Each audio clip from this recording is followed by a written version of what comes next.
14 اگست کو پاکستان میں لوگ اپنے اپنے انداز میں خوشی کا اظہار کرتے ہیں، اللہ تعالیٰ کا شکر ادا کرتے ہیں اور انگریز کے یہاں سے جانے پر خوشی محسوس کرتے ہیں۔ اور ایک مرزا ہے جس کو اس بات پر تکلیف ہے کہ انگریز یہاں سے کیوں چلا گیا۔ یہ مرزے کی دلی تمنا ہے کہ انگریز یہیں رہ جاتا، یہاں سے نہ جاتا۔ پہلے آپ مرزے کی گفتگو سن لیں، پھر ہم تبصرہ کریں گے۔ اور دیکھیں کمال ہے، ہم نے تو سکون سے نہیں گوروں کو رہنے دیا سب کانٹیننٹ میں۔ 90 سال انہوں نے سمجھ لیں ایک نیزے کی نوک پہ گزارے ہیں، 1857 سے لے کر 1947 تک 90 سال بنتے ہیں نا۔ اس میں کتنی جگہ ان کو لڑائیاں اور فساد اور دنگے اور پروٹیسٹ، ان 90 سالوں کے اندر انہوں نے پورے سب کانٹیننٹ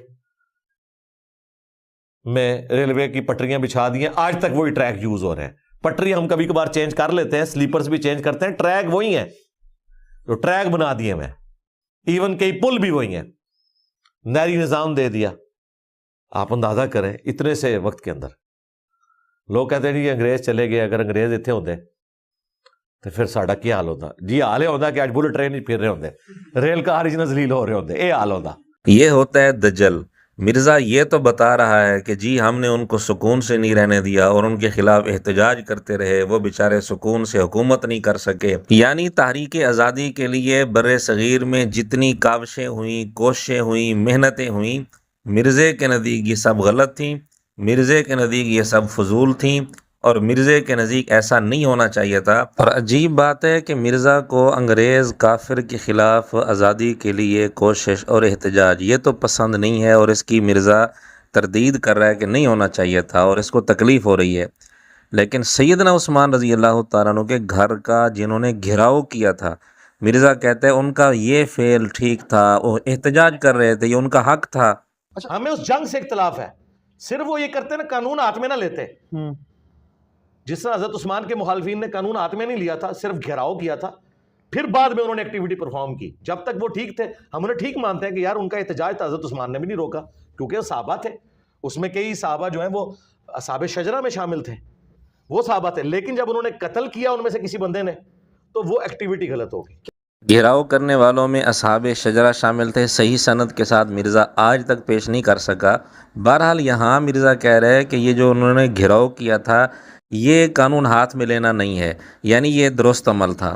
اور ادھر انگریز کافر کے خلاف احتجاج کو مرزا کتنا ناپسند کر رہا ہے اور اس پر کتنی تکلیف ظاہر کر رہا ہے۔ مرزے کی اس سوچ پر افسوس کے علاوہ کیا کیا جا سکتا ہے؟ برے صغیر پاک و ہند کے لوگ آج تک تحریک آزادی کے لیے کی جانے والی کوششوں کو بڑے فخریہ انداز میں بیان کرتے ہیں، اور جس کا اس بارے میں کردار تھا آج اس کا نام احترام سے لیا جاتا ہے۔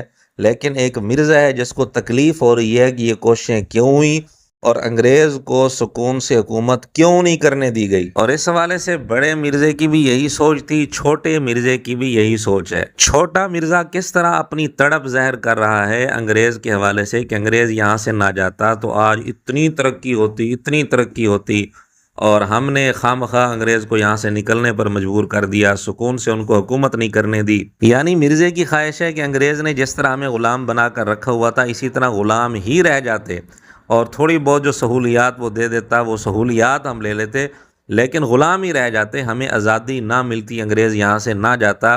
یہ مرزے کی دلی تمنا ہے جو اس کی گفتگو سے ظاہر ہوتی ہے۔ سوچ کے اسی فرق کو علامہ اقبال نے اپنے اس شعر میں یوں بیان کیا تھا: پرواز ہے دونوں کی اسی ایک فضا میں، کرگس کا جہاں اور ہے شاہی کا جہاں اور۔ مرزا کو یہ تو نظر آ گیا کہ ہم نے انگریز کو سکون سے حکومت کیوں نہیں کرنے دی، ان کے خلاف احتجاج کیوں کیے، لیکن انگریز نے پاک و ہند کے لوگوں پر جو ظلم و ستم کے پہاڑ ڈھائے ہوئے تھے اور بے شمار لوگوں کو قتل کیا، خون بہایا، اتنے ظلم کیے، بربریت کی، اور یہاں کے لوگوں کو غلام بنا کے رکھا ہوا تھا، یہ سب کچھ مرزے کو نظر نہ آیا۔ اسی طرح مرزے کو یہ تو نظر آ گیا کہ جی انہوں نے نہریں بنا کر دے دیں، انہوں نے ٹرین کی پٹڑی بنا کر دے دی، یہ کر دیا وہ کر دیا، لیکن انگریز یہاں سے جو کچھ لوٹ کر گیا، پاک و ہند سے جو خزانے لوٹ کر گیا، جس مقصد کے لیے یہاں آیا تھا، وہ مرزے کو نظر نہیں آیا۔ ہم نے مرزا کے ہی غوث وقت گوگل سے پوچھا کہ انگریز کا بر صغیر میں مجموعی طور پر یہاں کے لوگوں کے لیے فائدہ ہوا یا نقصان؟ اس نے جواب میں جو کچھ لکھا اس کا حاصل یہ ہے کہ تاریخ دانوں کی اکثریت کا یہ ماننا ہے کہ مجموعی طور پر بر صغیر کو معاشی اور سیاسی لحاظ سے شدید نقصان پہنچا۔ پھر اس حوالے سے تقابلی جائزہ پیش کرتے ہوئے یہ بھی لکھا کہ یہ جو اس نے ریلوے نظام بنایا، نہری نظام بنایا، سڑکیں بنائی، یہ سب کچھ اصل میں اپنی ضرورت اور اپنے مفاد کے لیے اس نے کیا تھا، عوام کے مفاد کے لیے نہیں کیا تھا۔ ہاں، عوام نے فائدہ ضرور اٹھایا، لیکن انگریز کا اصل مقصد اپنی ضرورت کو پورا کرنا تھا، برطانیہ میں یہاں کی دولت منتقل کرنے کے لیے، اور اسی طرح دیگر مفادات کے لیے یہ سارے کام کیے، اپنے مفاد کے لیے۔ مرزا اس پر خوش ہے کہ ہمیں تو فائدہ ہوا، اور آج ہوتا تو ہمیں اور فائدہ ہوتا، باقی اس کو اس سے کوئی غرض نہیں کہ اس نے نقصان کتنا پہنچایا، یہاں سے دولت کتنی اکٹھی کی۔ وہی بات ہے، کرگس کا جہاں اور ہے، شاہی کا جہاں اور۔ مرزا کو اب غلام ہونے پر خوشی ہے کہ ہم انگریز کے غلام ہی رہ جاتے، چلو کچھ نہ کچھ فائدہ اٹھاتے رہتے۔ اور پھر مرزا کے غوث وقت نے لکھا کہ برطانوی پالیسیوں خصوصاً اناج کی برآمد کی وجہ سے بنگال سمیت کئی علاقوں میں شدید قحط پڑے، جن میں کروڑوں مقامی لوگ بھوک سے مر گئے۔ لیکن مرزا صرف اسی پر ان کے گن گا رہا ہے کہ جی نہری نظام بنا دیا، ریلوے نظام بنا دیا۔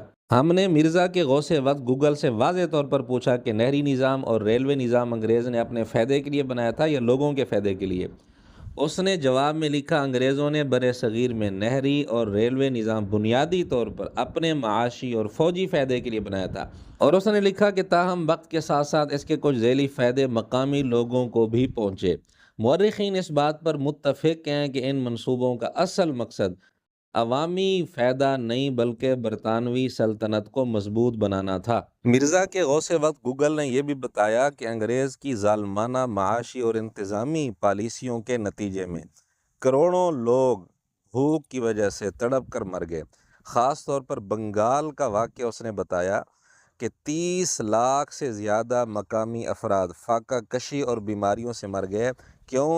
کیونکہ انگریز نے خوراک اور چاول کے ذخائر کو جنگ میں مصروف برطانوی فوجیوں کے لیے مختص کر دیا تھا، اور بنگال سے اناج باہر برآمد کیا، جس کی وجہ سے 30 لاکھ سے زیادہ مقامی لوگ فاقہ کشی اور بیماریوں کی وجہ سے مر گئے۔ صرف ایک موقع کی بات ہے۔ اور اس نے یہ بھی بتایا کہ کس طرح بر صغیر میں انگریز حکومت نے عوامی قتل عام کیا اور علماء کو چن چن کر نشانہ بنایا، توپوں کے دہانوں پر باندھ کر ان کو اڑا دیا گیا۔ اور اس نے خاص طور پر جلیانوالہ باغ کا واقعہ ذکر کیا، جس میں پرامن احتجاج کرنے والے لوگوں پر گولیاں چلائی گئیں اور تقریباً 1000 کے قریب لوگ اس واقعہ میں قتل ہوئے اور اس سے زیادہ لوگ زخمی ہوئے۔ اور اسی طرح اس نے یہ بھی بتایا کہ تقسیم ہند کے موقع پر انگریز کی ہی غلط پالیسیوں کی وجہ سے 10 لاکھ لوگ مارے گئے، 10 لاکھ جانوں کا ضیاع ہوا۔ یہ سارا جانی اور مالی نقصان مرزے کو نظر نہ آیا، یہ ظلم و ستم مرزے کو نظر نہ آیا، صرف یہ نظر آیا کہ نہری نظام بن گیا، ریلوے نظام بن گیا، جبکہ یہ بھی انگریز نے اصل میں اپنے فائدے کے لیے بنایا تھا، اپنے مفاد کے لیے بنایا تھا، یہاں کے لوگوں کے فائدے کے لیے نہیں بنایا تھا۔